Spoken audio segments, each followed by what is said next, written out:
আন্তর্জাতিক সময়ের সঙ্গে আছি আমি কাজল আব্দুল্লাহ। যুক্তরাষ্ট্র ধ্বংস না হওয়া পর্যন্ত রাশিয়ার ওপর নিষেধাজ্ঞা বহাল থাকবে।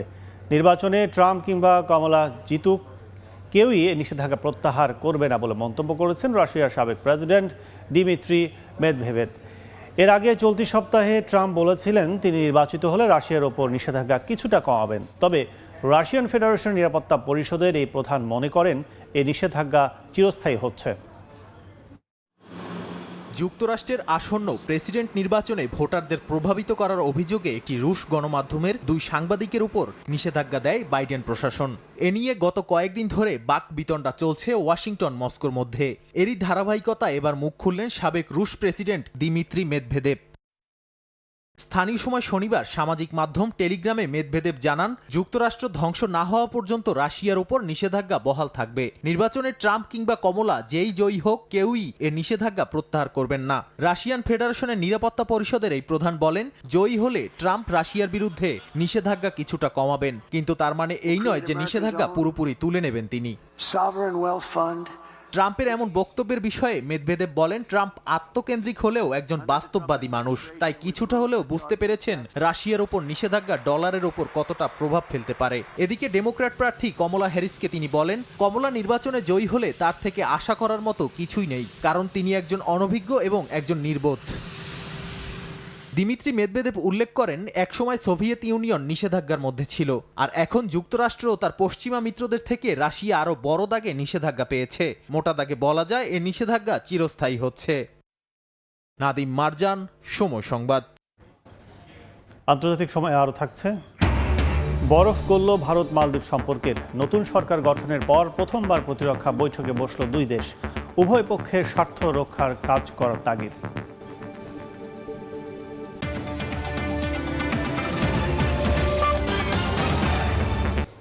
এবার যুক্তরাষ্ট্রের সীমান্ত সংকট এবং দেশটিতে সংঘটিত অপরাধের জন্য ডেমোক্র্যাট প্রার্থী কমলা হ্যারিসকে দায়ী করেছেন ডোনাল্ড ট্রাম্প। শুক্রবার নর্থ ক্যারোলাইনার এক অনুষ্ঠানে যোগ দিয়ে ট্রাম্প বলেন, গেল 4 বছরে যুক্তরাষ্ট্রের আইনের শাসনের বিরুদ্ধে যুদ্ধ ঘোষণা করেছে ডেমোক্র্যাট শিবির। মূল্য দেয়নি জীবন বাজি রেখে কাজ করা যোদ্ধাদের, ধ্বংস করেছে দেশের অর্থনীতিও। এদিকে নির্বাচনী তহবিল সংগ্রহের দৌড়ে রিপাবলিকান প্রার্থী ট্রাম্পকে পেছনে ফেলে এগিয়ে রয়েছেন কমলা। যুক্তরাষ্ট্রের নির্বাচন যতই এগিয়ে আসছে ততই জমজমট হচ্ছে প্রচারণা। ভবিষ্যৎ প্রেসিডেন্ট পদের জন্য চলতি বছরে 5 নভেম্বর লড়বেন রিপাবলিকান প্রার্থী ডোনাল্ড ট্রাম্প ও ডেমোক্র্যাটের কমলা হ্যারিস। প্রায় প্রতিদিনই তীক্ষ্ণ বাক্যবাণে একে অপরকে ঘায়েল করছেন 2 প্রতিদ্বন্দ্বী।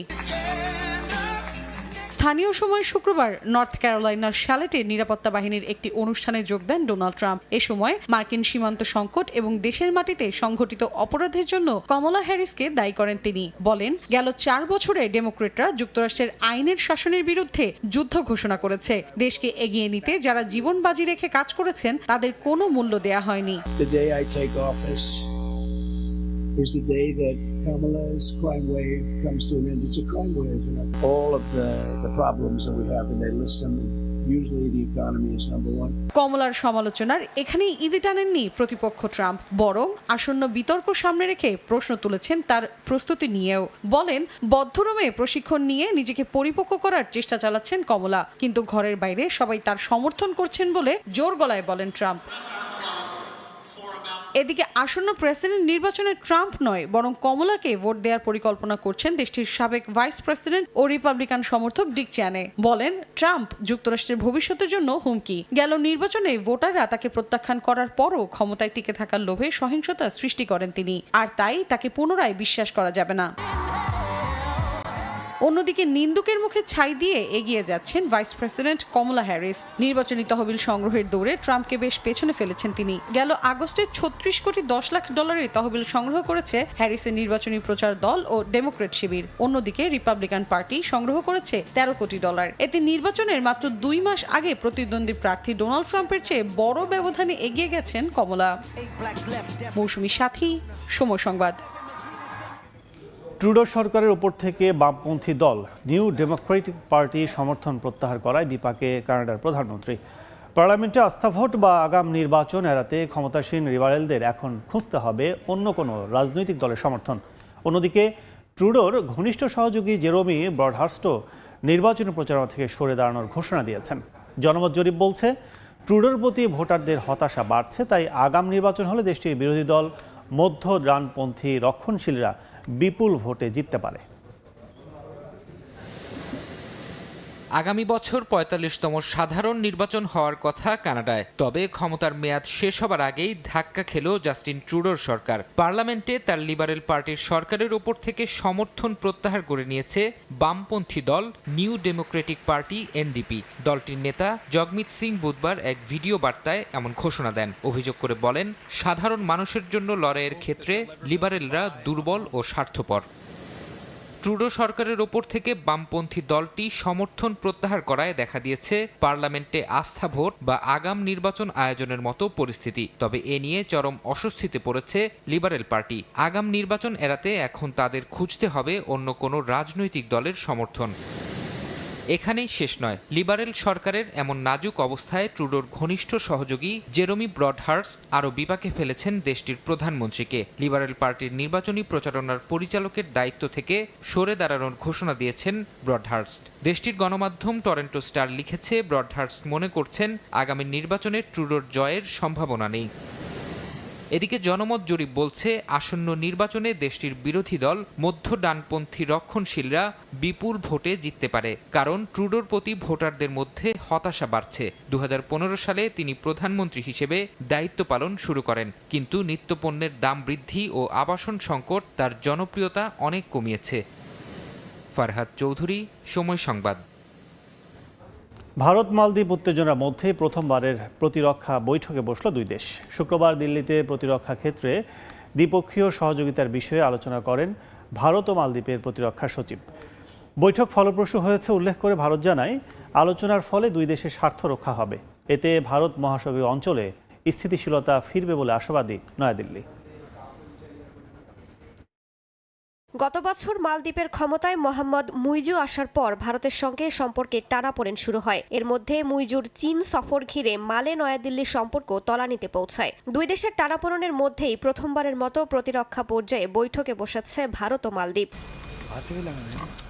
শুক্রবার দিল্লিতে প্রতিরক্ষা ক্ষেত্রে দ্বিপক্ষীয় সহযোগিতার বিষয়ে আলোচনায় বসেন ভারতের প্রতিরক্ষা সচিব গিরিধর আরামানে ও মালদ্বীপের প্রতিরক্ষা বাহিনীর প্রধান ইব্রাহিম হিলমি। মালদ্বীপ থেকে ভারতের সেনা প্রত্যাহারের পর এই প্রথম প্রতিরক্ষা সংক্রান্ত সহযোগিতার বিষয়ে কাছাকাছি এলো দেশ দুটি। এর আগে আরও 4 বার প্রতিরক্ষা পর্যায়ে দুদেশের বৈঠক অনুষ্ঠিত হলেও মুইজু ক্ষমতায় আসার পর এটি প্রথম।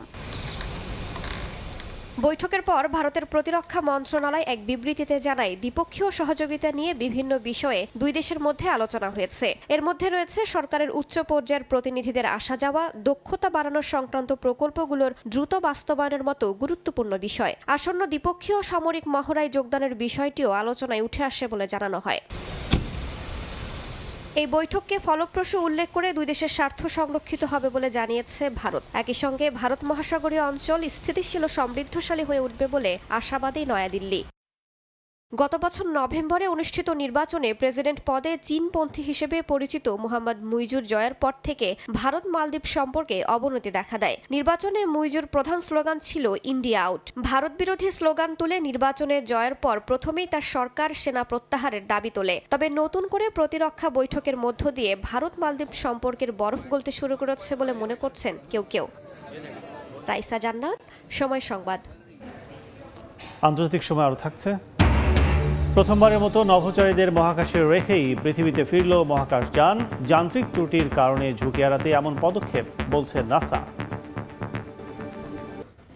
উত্তর কোরিয়ার উস্কানিমূলক আচরণের বিরুদ্ধে জবাব দিতে জাপান ও দক্ষিণ কোরিয়া প্রস্তুত বলে জানিয়েছেন সিউলের জাতীয় উপনিরাপত্তা উপদেষ্টা।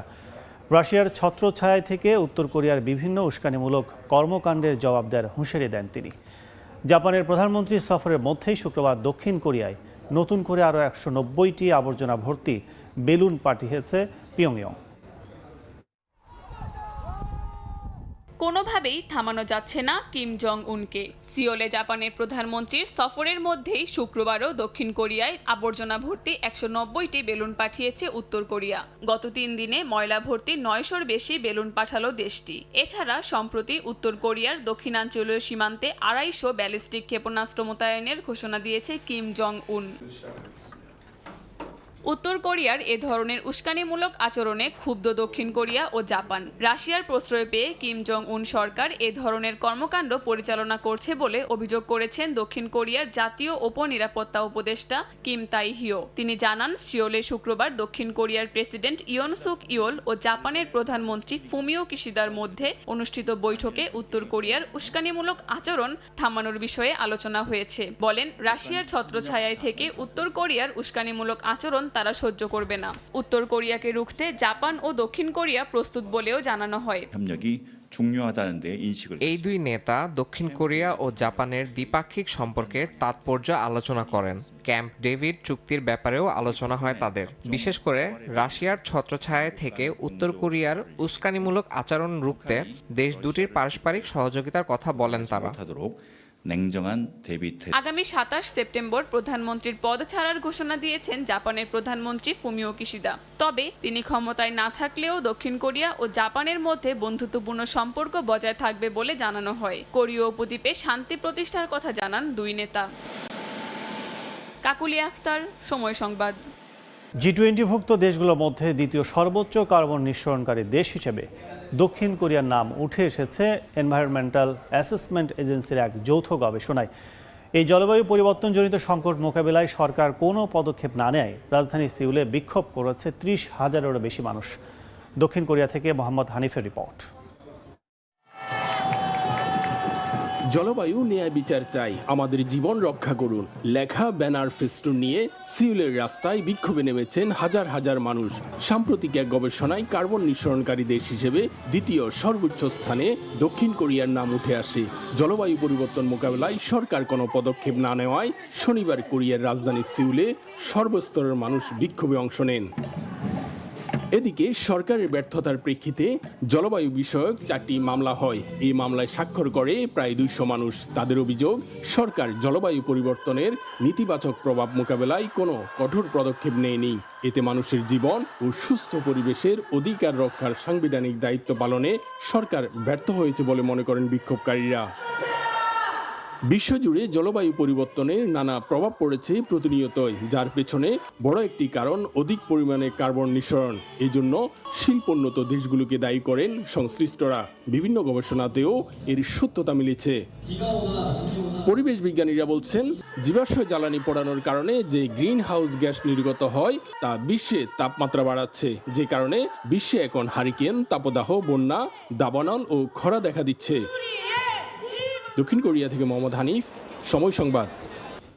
প্রথমবারের মতো নভোচারীদের মহাকাশে রেখেই পৃথিবীতে ফিরল মহাকাশযান বোয়িং স্টারলাইনার। ঝুঁকি এড়াতে এমন পদক্ষেপ বলে জানায় মার্কিন মহাকাশ গবেষণা সংস্থা নাসা। 2 নভোচারীকে নিয়ে 8 দিনের অভিযানে মহাকাশের উদ্দেশ্যে রওনা দিলেও যান্ত্রিক ত্রুটির কারণে আরোহীদের ডকিং স্টেশনে রেখেই ফিরে আসে মহাকাশযানটি।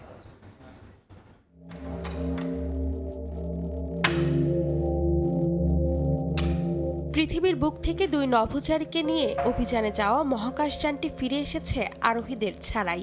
এ যেন অবাক করার মতোই বিষয়। প্রথমবারের মতো নভোচারীদের রেখেই পৃথিবীতে ফিরল কোনো মহাকাশযান। নাসার কর্মকর্তারা জানান, গত 5 জুন সুনিতা উইলিয়ামস এবং বুচ উইলমোর বোয়িং স্টারলাইনার মহাকাশযানে 8 দিনের অভিযানে মহাকাশের উদ্দেশ্যে রওনা দেন। অভিযানের সময়সীমা শেষ হলেও যান্ত্রিক ত্রুটির কারণে মহাকাশে ডকিং স্টেশনে তাদেরকে রেখে পৃথিবীতে ফিরে আসে বোয়িং স্টারলাইনার। 6 ঘন্টার মধ্যেই মহাকাশযানটি পৃথিবীতে পৌঁছায়। ঘন্টায় প্রায় 27,400 কিলোমিটার গতিতে পৃথিবীর বায়ুমণ্ডলে প্রবেশ করে বোয়িং স্টারলাইনার। পৃথিবীর মাটি ছোঁয়ার আগে পরপর একাধিক প্যারাশুট খুলে দেওয়া হয়, ফলে পালকের মতো মাটি স্পর্শ করতে দেখা যায় এই স্পেস ক্যাপসুলকে। ধারণা করা হচ্ছে শুরু থেকেই মহাকাশযানটিতে সমস্যা ছিল। এ কারণে মহাকাশে আটকে পড়েন 2 নভোচারী। পরে আন্তর্জাতিক স্পেস স্টেশনে আশ্রয় নেন তারা। জানা গেছে, স্পেস এক্সের ড্রাগন ক্যাপসুলে করে নভোচারী 2 জনকে ফিরিয়ে আনা হবে আগামী বছর ফেব্রুয়ারিতে। এরই মধ্যে তাদের খাবার, জ্বালানি ও অন্যান্য সামগ্রী সরবরাহ করা হয়েছে রাশিয়ার মহাকাশ সংস্থা রসকসমসের কার্গো মহাকাশযানের মাধ্যমে। অন্তরা সেন, সময় সংবাদ। যুক্তরাষ্ট্রের ইন্ডিয়ানায় বিমান দুর্ঘটনায় 4 জন নিহত হয়েছেন। স্থানীয় সময় শুক্রবার একটি এক ইঞ্জিন বিশিষ্ট বিমান ইন্ডিয়ানার এক ভুট্টা খেতে বিধ্বস্ত হয়। এতে বিমানে নিহত হন বিমানে অবস্থানরত 4 আরোহী। বিমানটি আইওয়া থেকে অ্যান্ডারসন মিউনিসিপ্যাল বিমানবন্দরের দিকে যাচ্ছিল। ফেডারেল এভিয়েশন প্রশাসন ও জাতীয় পরিবহন নিরাপত্তা বোর্ড দুর্ঘটনার কারণ তদন্ত করছে।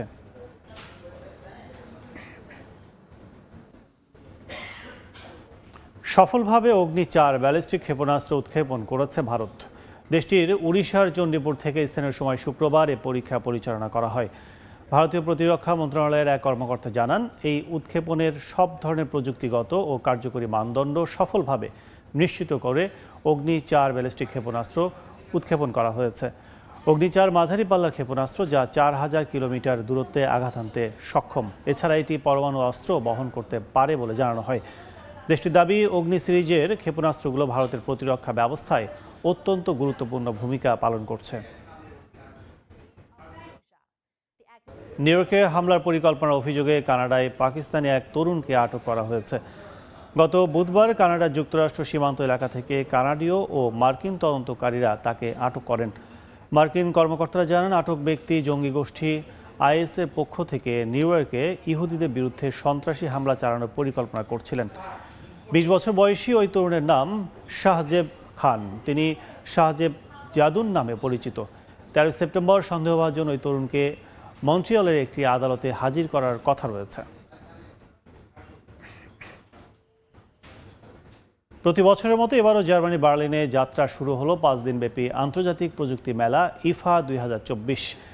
মেলায় স্বাগতিক জার্মানি সহ বিশ্বের বিভিন্ন দেশের 1800 শিল্প প্রতিষ্ঠান অংশগ্রহণ করেছে। বার্লিন থেকে প্রযুক্তি মেলার বিস্তারিত জানাচ্ছেন বিটু বড়ুয়া। ইনোভেশন ফর আলে বা সবার জন্য উদ্ভাবন, এই শিরোনামে শুক্রবার জার্মানির রাজধানী বার্লিনে শুরু হয় 100তম আন্তর্জাতিক টেকনোলজি মেলা ইফা 2024।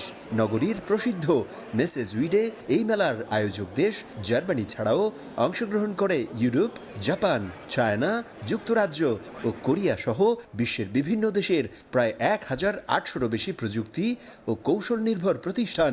বিশেষ করে audio sound, computer gaming, connectivity, fitness and health, photo video, smart home, mobility অথবা ট্রান্সপোর্ট এবং গৃহস্থালিতে ব্যবহৃত নানা পণ্য এবারের মেলায় জায়গা ধরে রেখেছে। দেখুন, এবছরের প্রযুক্তি মেলায় আমাদের প্রতিষ্ঠান জার্মানির বশ থেকে আমরা নিয়ে এসেছি অত্যাধুনিক এক পণ্য, যা দিয়ে বিভিন্ন খাবার বা জুস মেশানো সহ গরম স্যুপ বানাতে পারেন অনায়াসে, যা অত্যন্ত উচ্চ মানের প্রযুক্তি নির্ভর, যা ব্যবহারে বিদ্যুৎ সাশ্রয়ী। আমরা ব্রিটেনের একই সঙ্গে ইউরোপের সবচেয়ে বড় ও স্বনামধন্য প্রতিষ্ঠান। আমাদের মিয়াকোর তৈরি ভেন্টিলেটর, এয়ার কুলার বা শীতাতপ নিয়ন্ত্রিত যন্ত্র, অত্যাধুনিক ফ্যান সহ নানা পণ্য নিয়ে আমরা বার্লিনের এই মেলায় এসেছি। বিশ্ব এখন উচ্চ তাপমাত্রায় আক্রান্ত। এই গরমে আমাদের প্রযুক্তি দিবে আপনাকে শান্তি। তবে ইনোভেটিভ দিক হলো আমাদের পণ্যগুলো উচ্চ স্বরে আওয়াজ করবে না, শীতল বাতাস দিবে, সঙ্গে এনার্জি খরচ হবে কম। এর আগে 1924 সালে শুরু হওয়া শতবর্ষী এই মেলার উদ্বোধন করেন জার্মান চ্যান্সেলর ওলাফ শলস। মেলা চলবে আগামী 10 সেপ্টেম্বর পর্যন্ত। সাম্প্রতিক সময়ে প্রযুক্তি ও প্রকৌশল এগিয়েছে অনেকখানি। বার্লিনের এই আন্তর্জাতিক বাণিজ্য মেলায় নানা দেশের নানা পণ্যের ভিড়ে বাংলাদেশের পণ্য খুঁজে পাওয়া সত্যিই মুশকিল। একদিন সে আশা হয়তো পূরণ হবে, এমন প্রত্যাশা সকল বাংলাদেশিদের। জার্মানি থেকে বিটু বড়ুয়া, সময় সংবাদ। সম্প্রতি বন্যায় সর্বস্ব হারানো অসহায় মানুষের পাশে দাঁড়াতে চায় সংযুক্ত আরব আমিরাতে বিগ টিকেট বিজয়ী 36 প্রবাসী বাংলাদেশি। একই সঙ্গে উপার্জিত অর্থের যৌথ বিনিয়োগের মাধ্যমে প্রবাসী বাংলাদেশিদের কর্মসংস্থানের ব্যবস্থাও করতে চান তারা। এতে ভাগ্য বদলে যেতে পারে অসংখ্য প্রবাসীর। শিবরিয়াল সাদিকের রিপোর্টে বিস্তারিত। বিগ টিকেট লটারি জিতে ভাগ্যের চাকা ঘুরে গেছে 36 প্রবাসী বাংলাদেশির। সাধারণ খেটে খাওয়া মানুষ থেকে তারা বনে গেছেন রীতিমতো কোটিপতি। এর আগেও বেশ কয়েকজন প্রবাসী বাংলাদেশি বিগ টিকেটে কোটিপতি বনে গেলেও এবারের প্রেক্ষাপট ভিন্ন। এবার কেউ এককভাবে নয়, বরং 36 বন্ধু মিলে একসঙ্গে লটারি জিতেছেন। এটা আমাদের কপালে ছিল। আমরা অনেক বছর ধরে এই বিগ টিকেট ক্রয় করতেছি, বন্ধুরা সবাই মিলে। কেউ এখানে 25 দিরহাম দিছে, কেউ 50 দিরহাম দিছে, তো কেউ 100 দিরহাম দিছে। 5 বছর থেকে আমরা চেষ্টা করছিলাম যে মানে টিকিটটা নিতেছি কখনো মিলতেছে না। 2 বছরের মাথায় আমি পেয়ে গেছি, তো এখন পেয়ে অনেক আনন্দ লাগতেছে। আমরা যে 36 জন আছি, 36 জন একটা পরিবারের মতো, আমরা সবসময় একই সাথে থাকি। বিজয়ী প্রবাসী সবাই চট্টগ্রামের ফটিকছড়ি ও রাউজান এলাকার বাসিন্দা। আমিরাতের আলাইন শহরে কেউ শ্রমিক, কেউ চাকুরিজীবী, কেউ দিনমজুর হিসেবে কাজ করছেন। গত 5 বছর ধরে প্রতি মাসে 500 দিরহাম দিয়ে 2টি করে টিকিট কেনেন তারা। টিকিট কিনতে প্রতি মাসে এক একজন 25 থেকে 30 দিরহাম ব্যয় করতেন। গত 28 আগস্ট 36 বন্ধুর পক্ষে টিকিট কেনা হয় নূর মিয়ার নামে। লটারি বিজয়ের পর নূর মিয়া এখন বন্ধুদের কাছে লাকি ম্যান হিসেবে পরিচিতি পেয়েছেন। আমরা প্রতি মাসে টিকিট ক্রয় করি, এবারে আমরা সবাই মিলে টিকিট ক্রয় করছি। ক্রয় করার পর নাম দিছে আমার এক বন্ধু আমাকে জোর করে নিয়ে গেছে টিকিট ক্রয় করার জন্য। এবার নাম দিছে, আমার নাম দেওয়ার পর আমার নামটা উঠে গেছে। লটারিতে পাওয়া 15 মিলিয়ন দিরহাম বাংলাদেশি টাকায় প্রায় 50 কোটি টাকা। এর অর্থ 36 বন্ধু মিলে যৌথভাবে নতুন ব্যবসায় বিনিয়োগ করতে আগ্রহী। তবে তারা লটারির একটি অংশ বাংলাদেশের বন্যায় ক্ষতিগ্রস্ত অসহায় দরিদ্র পরিবারের পুনর্বাসন কাজে ব্যয় করতে চান। শিবলাল সাদিক, সময় সংবাদ, সংযুক্ত আরব আমিরাত। গ্রীষ্মের ছুটিতে ইতালি প্রবাসী হাজার হাজার পরিবার বাংলাদেশে বেড়াতে আসেন, কিন্তু 2024 সালের গ্রীষ্মের ছুটিতে দেশের প্রতিকূল রাজনৈতিক পরিস্থিতি, সেই সঙ্গে আগ্রাসী বন্যার জন্য অনেক পরিবার দেশে আসতে পারেননি। এতে অনেকেই অর্থনৈতিক ক্ষতির পাশাপাশি বঞ্চিত হয়েছেন প্রিয়জনদের সান্নিধ্য থেকে। বিস্তারিত ইতালি প্রতিনিধি মাকসুদ রহমানের তথ্যচিত্রের রিপোর্ট। পশ্চিম ইউরোপের শিল্প সমৃদ্ধ প্রাচীন সভ্যতার দেশ ইতালি। কর্মসংস্থান, শিক্ষা ও ব্যবসায়িক কারণে দেশটিতে প্রায় 2.5 লাখেরও বেশি বাংলাদেশি বসবাস করেন। ইতালিতে জুন মাস থেকে 3 মাস বন্ধ থাকে শিক্ষা প্রতিষ্ঠান। একই সঙ্গে আগস্ট মাসে ইতালির অধিকাংশ কলকারখানা বন্ধ থাকে। ঠিক এই সময়টাতে ইতালি প্রবাসী বাংলাদেশি পরিবারগুলো ছুটিতে বেড়াতে আসেন বাংলাদেশে। তবে এবছর জুলাই আগস্ট জুড়ে রাজনৈতিক অস্থিরতা এবং বন্যা পরিস্থিতির জন্য অনেকে বাংলাদেশে বেড়াতে আসতে পারেননি। এতে প্রিয়জনদের সান্নিধ্য লাভ থেকে বঞ্চিত হওয়ার পাশাপাশি অনেকেই ক্ষতিগ্রস্ত হয়েছেন অর্থনৈতিকভাবে। জুলাই আগস্টে বাংলাদেশে সবাই আমরা যাই, স্কুল কলেজ এবং কি কাজের জায়গা বন্ধ থাকে ওই সময়, যার কারণে এই বছর আমরা কেউ যেতে পারি নাই বাংলাদেশের পরিস্থিতির কারণে। জুলাই আগস্টেই আমরা দেশে যাওয়ার জন্য প্রস্তুতি গ্রহণ করেছিলাম, টিকিটও কেটেছিলাম, কিন্তু তৎকালীন পরিস্থিতি, আপনার রাজনীতি প্লাস বন্যার কারণে আমাদের টিকিট ক্যান্সেল করতে হয়েছে। প্রিয়জনের সান্নিধ্য থেকে আমরা বঞ্চিত হয়েছি। তারপরেও মন থেকে দোয়া থাকবে আমার বাংলাদেশ, আমার বাংলাদেশের মানুষজন যেন ভালো থাকে। গ্রীষ্মের ছুটিতে দেশে আসতে না পারলেও বৈষম্য বিরোধী ছাত্র আন্দোলনের পক্ষে ইতালির রাজপথে নেমেছিলেন হাজার হাজার প্রবাসী বাংলাদেশি। নতুন সরকারের হাত ধরে শান্তিপূর্ণ, নিরাপদ, স্থিতিশীল ও বিকাশমান বাংলাদেশের স্বপ্ন দেখেন ইতালি প্রবাসীরা। সময় সংবাদ, ইতালি। চলচ্চিত্র জগৎ ছাপিয়ে এবার রাজস্ব খাতেও নিজেকে শীর্ষে নিয়ে গেলেন বলিউড বাদশাহ শাহরুখ খান। ভারতের ব্যবসা ভিত্তিক ওয়েবসাইট ফরচুন ইন্ডিয়ার একটি তালিকা অনুসারে 2023-24 অর্থ বছরে 92 কোটি রুপি কর দিয়ে ভারতীয় তারকাদের মধ্যে সর্বোচ্চ করদাতা হয়েছেন তিনি। 80 কোটি রুপি কর দিয়ে এই তালিকায় শাহরুখের পেছনেই আছেন তামিল অভিনেতা বিজয়, আর 75 কোটি রুপি কর দিয়ে তৃতীয় স্থানে সালমান খান ও 71 কোটি রুপি কর দিয়ে চতুর্থ স্থানে রয়েছেন অমিতাভ বচ্চন।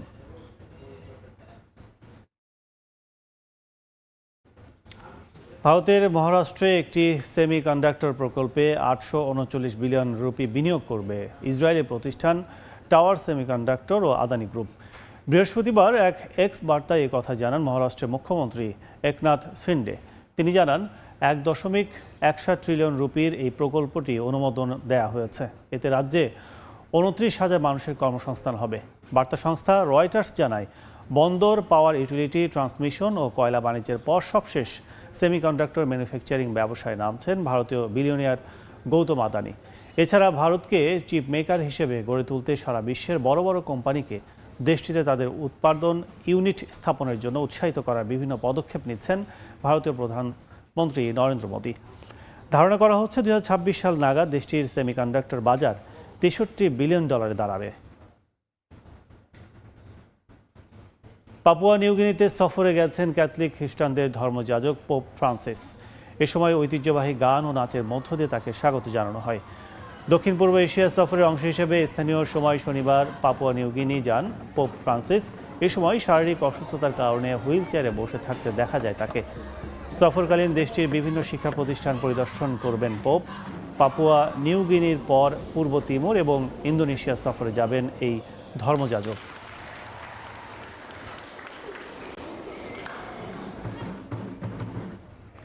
3 দশক পর বিদেশি শিশুদের দত্তক দেয়া বন্ধ করে দিয়েছে চীন। দেশটি জানায় এখন থেকে আর শিশুদের বিদেশে দত্তক দেয়া যাবে না। জন্মহার কমতে থাকায় এই সিদ্ধান্ত নেওয়া হয়েছে বলে জানানো হয়। তবে এর মধ্যে যুক্তরাষ্ট্রের যেসব অভিভাবক সন্তান দত্তকের জন্য আবেদন করেছে তাদের মধ্যে দেখা দিয়েছে অনিশ্চয়তা। জনসংখ্যা নিয়ন্ত্রণে চীনের এক সন্তান নীতি চালু হয় 1992 সালে, যা শেষ হয় 2016 সালে। কঠোর এই নীতি থেকেই শিশুদের বিদেশে দত্তক দেওয়ার নিয়ম চালু হয়। সেই থেকে 1,60,000-এরও বেশি চীনা শিশুকে বিশ্বের বিভিন্ন দেশের পরিবারের কাছে দত্তক দেওয়া হয়। এর মধ্যে 82,000 শিশু যুক্তরাষ্ট্রে দত্তক দেওয়া হয়েছে বলে জানায় চাইনাস চিলড্রেন ইন্টারন্যাশনাল। চীনের পররাষ্ট্র মন্ত্রণালয়ের মুখপাত্র মাওনিং জানান, চীন তার আন্তঃসীমান্ত দত্তক নীতিমালাকে পরিবর্তন করেছে। 3 প্রজন্মের মধ্যে রক্ত সম্পর্কের সন্তান বা সৎ সন্তান দত্তক নেওয়া ছাড়া চীন আর বিদেশে শিশুদের দত্তক পাঠাবে না। মাও আরও বলেন, যেসব বিদেশি সরকার এবং পরিবারগুলো চীনা শিশুদের দত্তক নিতে আগ্রহ দেখিয়েছে তাদের উদ্দেশ্য সৎ। তাদের এ ভালোবাসার জন্য কৃতজ্ঞতা জানান তিনি। তবে যারা এরই মধ্যে চীনের শিশু দত্তক নেয়ার প্রক্রিয়ায় আছেন তাদের অবস্থা কি হবে তা এখনো স্পষ্ট করেনি দেশটির সরকার। আন্তঃসীমান্ত দত্তক নীতিমালা পরিবর্তনের মূল উদ্দেশ্য তরুণ দম্পতিদের বিয়ে ও সন্তান নিতে উৎসাহিত করা। চীনের জনসংখ্যা টানা 2 বছর ধরে কমছে। দেশটির কমতে থাকা জন্মহার নিয়ে চিন্তিত চীনা প্রশাসন। মালিহা সুহরাওয়ার্দী, সময় সংবাদ। সুইজারল্যান্ডের ইয়ুংফ্রাও দূরপাল্লার ম্যারাথনে বাংলাদেশের পতাকায় দৌড়ালেন 59 বছর বয়সী শিব শঙ্কর। শনিবার বিশ্বের 70-এরও বেশি দেশের প্রায় 4,000 ক্রীড়াবিদদের অংশগ্রহণে দেশটিতে অনুষ্ঠিত হয় আন্তর্জাতিক ইয়ুংফ্রাও ম্যারাথন। 42.2 কিলোমিটার পাহাড় পর্বত ঘেরা উঁচু নিচু পথ বেয়ে বাংলাদেশের পতাকা হাতে সাফল্যের সঙ্গে ফিনিশিং লাইন শেষ করেছেন শিবশঙ্কর। আর এটি শেষ করতে তিনি সময় নিয়েছেন প্রায় 4 ঘন্টা। ঢাকার নবাবগঞ্জে জন্ম নেয়া শিবশঙ্কর বর্তমানে জার্মানির মিউনিখ শহরের বাসিন্দা। তিনি বিশ্বব্যাপী আন্তর্জাতিক ম্যারাথনগুলোতে অংশ নিয়ে বাংলাদেশের লাল সবুজের পতাকা তুলে ধরেন। এটি তার ব্যক্তিগত 130তম আন্তর্জাতিক ম্যারাথন।